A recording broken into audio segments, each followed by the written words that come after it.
Hello children, today let us take up few nucleophilic addition reactions of aldehydes and ketones. The very first reaction is addition of sodium bisulfite. Almost all aldehydes and ketones react with the saturated solution of sodium bisulfite to form crystalline bisulfite addition compounds. As you can see here, we can have any aldehyde or ketone reacting with sodium bisulfite, giving us a addition product, which is a sodium bisulfite addition product. However, ketones containing bulky groups do not react with sodium bisulfite due to steric hindrance. Next is reaction of aldehydes and ketones with ammonia derivatives. Carbonyl compounds, that is aldehydes and ketones, they undergo nucleophilic addition reactions with ammonia and many other ammonia derivatives. Some of the ammonia derivatives which I have taken are hydroxylamine. Hydroxylamine is NH2OH. Hydrazine, which is NH2NH2. Then we can have phenylhydrazine. Phenylhydrazine is simply replace one of the hydrogens of hydrazine with the phenyl ring. So it is C6H5NH2. We can have here 2,4-dinitrophenylhydrazine. Just substitute the phenyl ring in the phenylhydrazine by 2 nitro groups at positions 2 and 4. It will become another derivative of ammonia, 2,4-dinitrophenylhydrazine. Then we can have semicarbazide, which is NH2CONH2.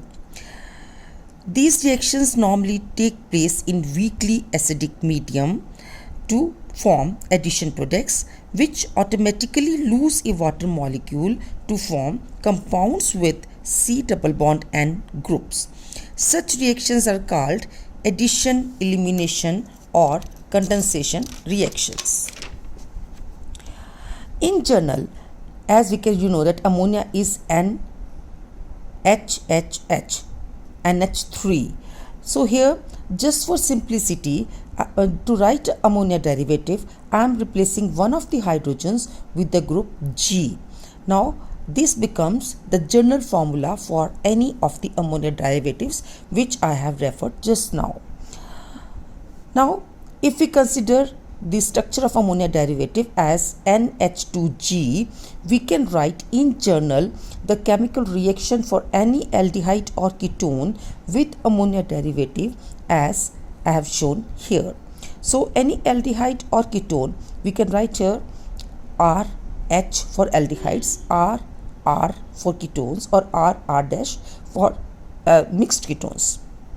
So they react with ammonia derivatives, which are we can write in general as H2 and G, and give us initially a addition product, which I have shown here, simply addition reaction. This addition product then loses a water molecule from here, and we get the final product which contains C double bond N. Now to simplify it further, we can write reactions, different reactions for different ammonia derivatives. I'm giving you these reactions in tabular form, because I'm writing here in this table the group G. If the group G is OH, NH2, NH phenyl, or NH phenyl with 2 nitro substituents at position 2 and 4, or semicarbazide NHCO NH2, then just by putting the value of G here, the ammonia derivatives, the name of ammonia derivatives becomes as I have shown here. I will again read this table for you. Then the final product, what should be the name of the final product and what should be the structure of the final product, I have written here in the table. So I designed this table specially for you people. For the first reaction, we can have this group G, the very first ammonia derivative, where this group G is OH. If this group is OH, the ammonia derivative becomes NH2OH. Its name is hydroxylamine.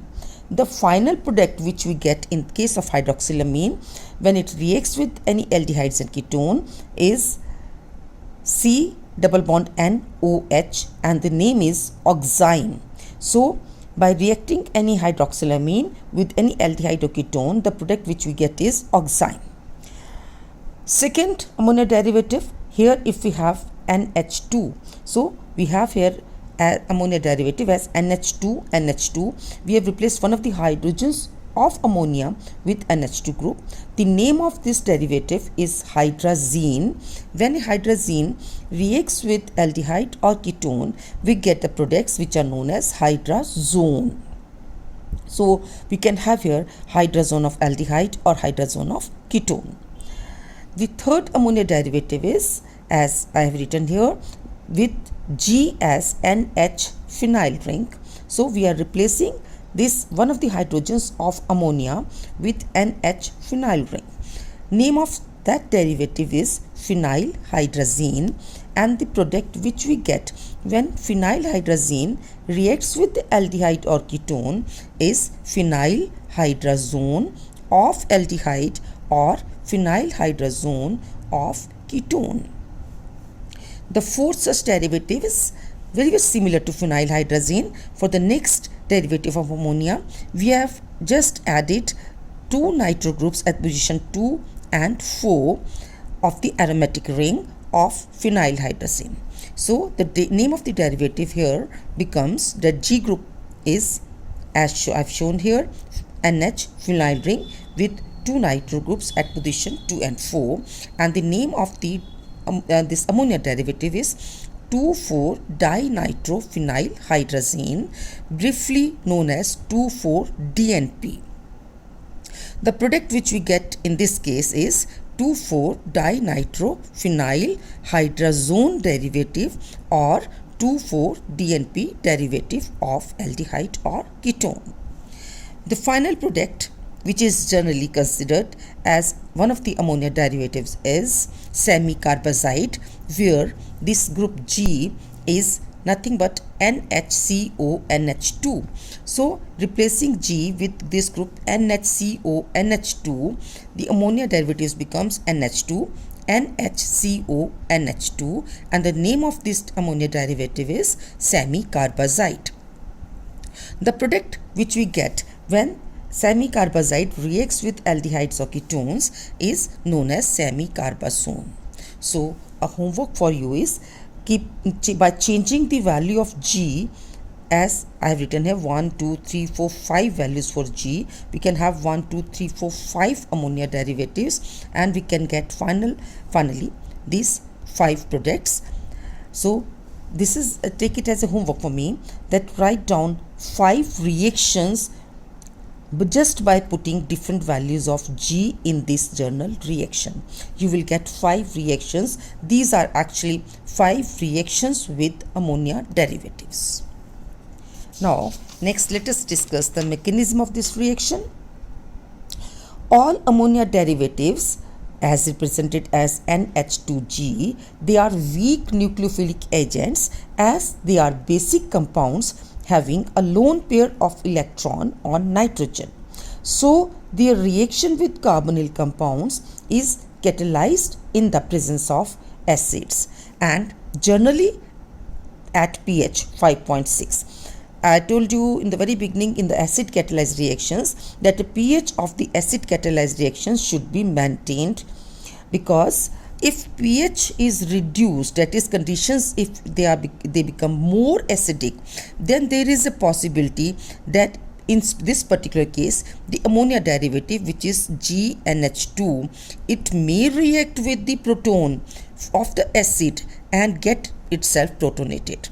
If it gets itself protonated, you will get here GNH3 positive, and this protonated nucleophile or ammonia derivative now does not behave as nucleophile. So this protonated nucleophile is no more a nucleophile, because now the lone pair of electrons which were earlier present in on the nitrogen, they are missing here.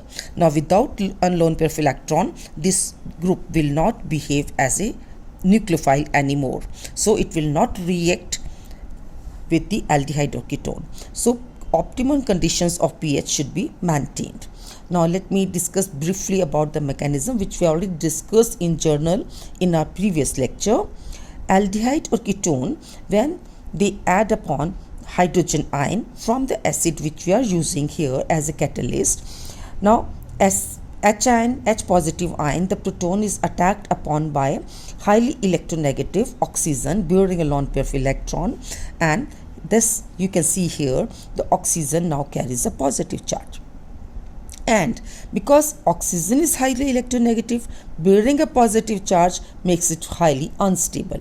Immediately it takes up this pi electron and makes this carbonyl carbon more electropositive. This forces the nucleophile, although it is a weak one, to approach the electron deficient carbonyl carbon, which then forms a addition product with positive charge on the nitrogen. Now this addition product immediately loses a H positive. Minus H positive means loss of one proton, and gives a second addition product, and the second addition product then loses a water molecule. As you can see here, it loses a water molecule and results in the formation of the final product, which contains C double bond N G group. This is the mechanism of any reaction of aldehyde ketone with any of the ammonia derivatives. You can write individual reactions for all ammonia derivatives simply by putting the value of G in the mechanism. Now, the next reaction after reaction with ammonia derivatives, let us take up the reaction with ammonia itself. I'd like to mention here that except formaldehyde, almost all aliphatic aldehydes, they react with ammonia to form addition products called aldehyde ammonias, which are highly unstable and forms aldemenes after losing water molecules, as you can see here. So aldehydes, all aliphatic aldehydes except for formaldehyde. Formaldehyde reacts differently, which we'll take up just now after this reaction. So leaving behind formaldehyde, all aliphatic aldehydes, they react with ammonia to form ammonia, this aldehyde ammonia. As we have taken the example of acetaldehyde, here we get acetaldehyde ammonia. This addition product, which is acetaldehyde ammonia or any other aldehyde ammonia, loses one water molecule HOH from here, and we get here acetaldamine or any other aldimine as per the aldehyde which you have taken initially. Now this aldimine then immediately undergoes polymerization. However, formaldehyde reacts with ammonia and forms hexamethylene. You can see here hexa, CH2 hexamethylene tetraamine, CH2 and 4. So it gives us hexamethylene tetraamine when formaldehyde reacts with ammonia. The common name for hexamethylene tetraamine is urotropine.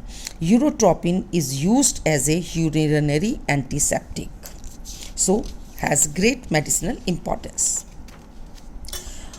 One of the aromatic aldehyde, that is benzaldehyde, reacts with ammonia to form hydrobenzamide. Actually, in this reaction, three molecules of benzaldehyde.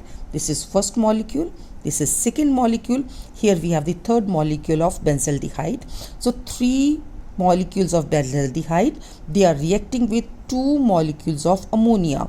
First molecule of ammonia, second molecule of ammonia. So three molecules of benzaldehyde reacting with two molecules of ammonia in presence of dry ether, and they result in the formation of hydrobenzamide by the loss of three molecules of water. Let me show how these three molecules of water are lost. This is how we lose one molecule of water, this is how we lose second molecule of water, and this is how we lose third molecule of water. Simply remove this molecule of water, you get here C6H5CH double bond. After removing water, just form a bond, this double bond with nitrogen.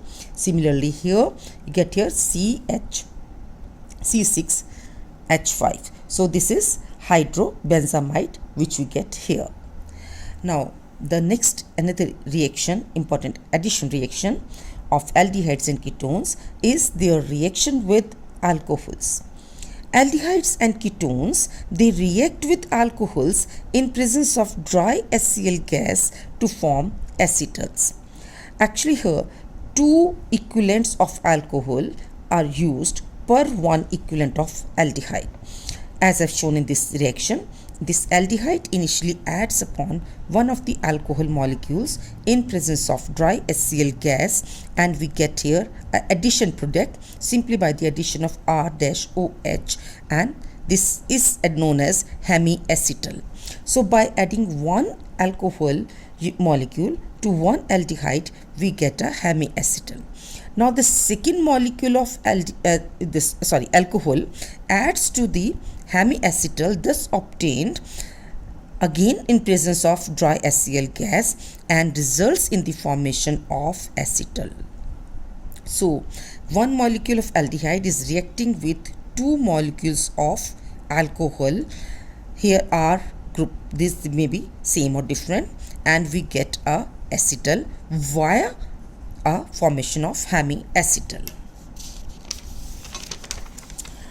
Now aldehydes and ketones, they also reacts with one molecule of dihydric alcohol like ethylene glycol instead of two molecules of monohydric alcohols, and they form cyclic acetal. In the earlier reaction I have shown you just now that one molecule of aldehyde reacts with two molecules of alcohols. Now instead of taking two molecules of alcohol, we can also take one molecule of a dihydric alcohol like ethylene glycol. If we react one molecule of aldehyde with one molecule of ethylene glycol in presence of PTS as a solvent, PTS is para-toluene sulfonic acid. So it is para-toluene sulfonic acid. We result in the formation of cyclic acetal. Similarly, if we take ketone, then ketones also react with ethylene glycol. Only one molecule of ketone will react with one molecule of ethylene glycol in presence of para-toluene sulfonic acid, and it will result in the formation of cyclic ketal. So if we start from the aldehydes, we end up with the formation of cyclic acetal. If we start from ketones, we end up with the formation of cyclic ketal. Now these have a practical importance, that is the use of acetals as protecting group. So we can use the formation of these cyclic acetals, cyclic ketals as a protecting group. Let me explain how we can do that. Now, because acetals are very stable to bases, but they are hydrolyzed back to aldehydes and ketones on treatment with acids. That is, if we treat these acetals or ketals with acid, they will give us back the starting aldehyde or ketone. Thus, their formation can be used as a means of protecting a carbonyl group in certain reactions where it may interfere with the desired reaction product. For example, suppose we want to prepare 5-hydroxy-2-pentanone by lithium aluminium hydride reduction of ethyl 4-oxo-pentanoate. Let me explain this reaction to you in the next step here. As you can see here, yes, this is ethyl 4-oxo-pentanone. We want to reduce this ethyl 4-oxo-pentanone contains one ketonic group and one ester linkage. This is the ketonic group and this is the ester linkage, you can see here. But we want to treat this with the lithium aluminium hydride. If we are treating this ethyl 4-oxo-pentanone with lithium aluminium hydride, then we will get the reduction of both the CO groups, and we will get here CH3, CH2, CH2, CH2, CH2OH. But we want to prepare here 5-hydroxy-2-pentanone. That is, we want to retain this particular ketonic group. We can do that by treating it first with ethylene glycol in presence of para-toluene sulfonic acid. We will get this ketal, cyclic ketal. Now, thus by preparing cyclic ketal, we are protecting the CO group.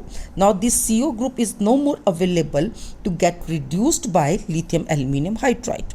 Now we will react this cyclic ketal which we have obtained now with lithium aluminium hydride in presence of dry ether, where we will reduce the CO, this CO group, this ester linkage into alcohol. So from here we get CH2, CH2OH. So instead of this COOC2CH3, we will get here CH2OH. As you can see here, we get here CH2OH.